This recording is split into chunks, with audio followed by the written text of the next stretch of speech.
Hi everyone, and welcome to our daily show, The Big Story, where we discuss the hottest topics of the day right here in the heart of the newsroom. My name is Alyssa Wu, and I'm coming to you live from the Straits Times. We are streaming live on Facebook and on YouTube. If you're watching us on YouTube, do subscribe to our channel, and to be notified whenever we go live, please click that bell button. I'll be joined very shortly by my newsroom colleagues, where we'll discuss the topics that got you talking today.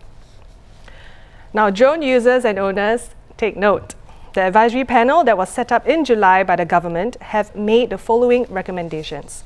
Drone owners should be at least 16 years old, devices with a takeoff weight of 250 grams should be registered, and all operators, drone operators, including foreigners and tourists, should also be subject to mandatory registration before they use their drones.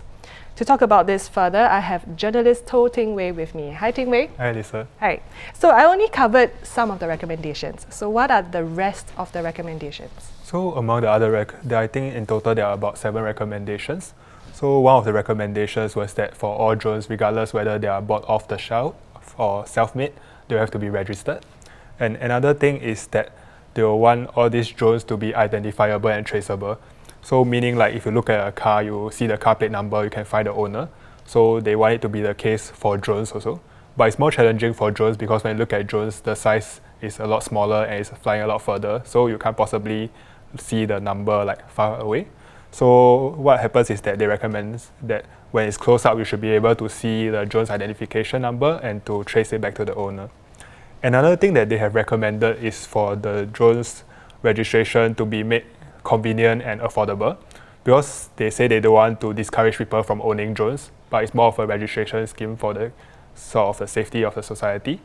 So what they propose here is that for the drones registration fee, it can be capped at $20 per drone, and also people can submit their registration either through online or whatever means to make it more convenient for them. And also another thing that they propose is that a grace period should be given for registration to start. So currently the government has said that they are looking to start registration at the end of the year, but at the moment they have no concrete deadlines yet. So what this panel has suggested is having a 3-month grace period where people can continue to use their drones before the government start enforcing the rules. So yeah, these are the proposals that they have. So in terms of the current rules, like why the need for this proposal and the current rules, just to give some context, for someone to operate a drone, he will need a permit. So especially within 5 km of an airport or military airbase, or at like when they are flying the drones above 61 meters in altitude. So if they are caught not doing this, the penalty is $20,000, if I remember correctly, and 1 year in jail. I see. So for these recommendations that have been proposed, did the government say when they would finalize these recommendations? So currently the timeline is not so clear yet, but I imagine it will be quite soon. Because for this panel, they submitted their recommendations to the Transport Ministry today.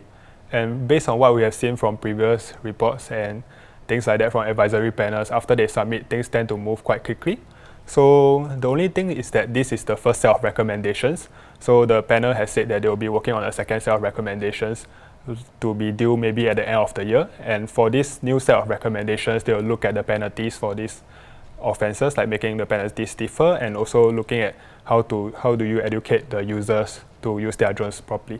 And I understand these were the reasons that the panel gave when they were explaining why they had these recommendations, correct? Now maybe just a quick background for viewers who maybe are not aware, why did this advisory panel, why was it set up in the first place? So this advisory panel was actually set up in May.